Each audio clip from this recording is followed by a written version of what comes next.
Hey folks, it's Marvin Cash, the host of The Articulate Fly, and we're back with another Central Virginia fishing report with Ethan Martin of TaleTellers Fly Shop. How you doing, Ethan? I'm doing great so far today. Well, that's good. And, we're recording this on Tuesday, and I took a quick look at your weather, and looks like you're going to get another blast of winter weather on Thursday. But after that, it's going to start, maybe hoping that we're moving towards spring. Yeah, that's fingers crossed on that one, because all the conditions the past, I guess week and a half has been a little nasty. So I'm looking forward to spring. Yeah, absolutely. And I guess, the other thing is you guys have gotten a lot of rainfall. So I know, for example, the James is way up. So I imagine if you're going to fish kind of on the other side of the bad weather, you probably are going to need to head up high, right? Yeah, that's going to be the main thing I tell people for this pretty much this whole week is all of our bigger rivers, and even, if it's a medium-sized river, it's just shooting chocolate milk right now. So if you are planning on getting out, it's mainly going to be go up as high as you can. I sent the guy just today, actually, which is Tuesday, and there's two sections to the stream I sent him to, and the lower section he said was chocolate milk, but then he got about halfway up, just dropping on the road, and there's that good color change of not chocolate milk, it's more of that aqua, greenish color, but it still is high. So if you're going to fish, that's what you got to do. You just got to go up higher, and then that being said, with higher water, that usually means you can use a little bit bigger flies or heavier flies at least, and the fish aren't usually as weary. So it's kind of a weird time, because if this was spring, I would tell everybody, go to the mountain streams this weekend, but it's not quite spring, so everything is still a little lethargic, which just means, yes, you can use bigger flies, but that doesn't necessarily translate to you're going to go and just have an absolute banner weekend, because it is still February. Yeah, and I guess, two other things to talk about are maybe fly color, right? Normally in stained water, you generally are going to fish darker colored flies, right? Yep. Yeah, that's the way I go. If it's either a darker colored pattern, like black or really dark brown, or just the opposite end of the spectrum, just throw a mop fly that's chartreuse, something crazy, or egg or something. Yeah. So there's other ways to get around it. How I typically will fish is I always will go like complete opposite. So I'll start out with, if I was going this weekend, start out with a darker colored pattern. And then if after, 30 minutes, 40 minutes, I don't get an eat, then I'll swap to the complete opposite end of the spectrum. So, go with something that's really flashy or really bright. And it's helpful for me. It just kind of keeps the game interesting. And then as well, you can kind of find patterns that work better, especially if you're fishing in that sort of transition time of you've got chocolate milk, really stained water to kind of that aqua-y, blues and that sort of stuff. So that's how I like to do it. It's just always kind of changing up the game.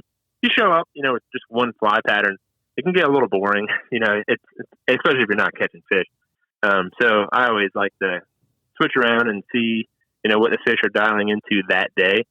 I've said it a million times to people in the shop, but I'm a firm believer that, the presentation is the main thing that you're looking after. But there are certainly times where fish are going to take one fly, or they're going to prefer that over another fly. Like you can show up any day with a Frenchie, and if you're putting it in the right depth or the right column of water and the right, dead drift, then you'll be able to find some fish. But other days, if you show up with a stonefly nymph and you do the exact same thing, you might catch double.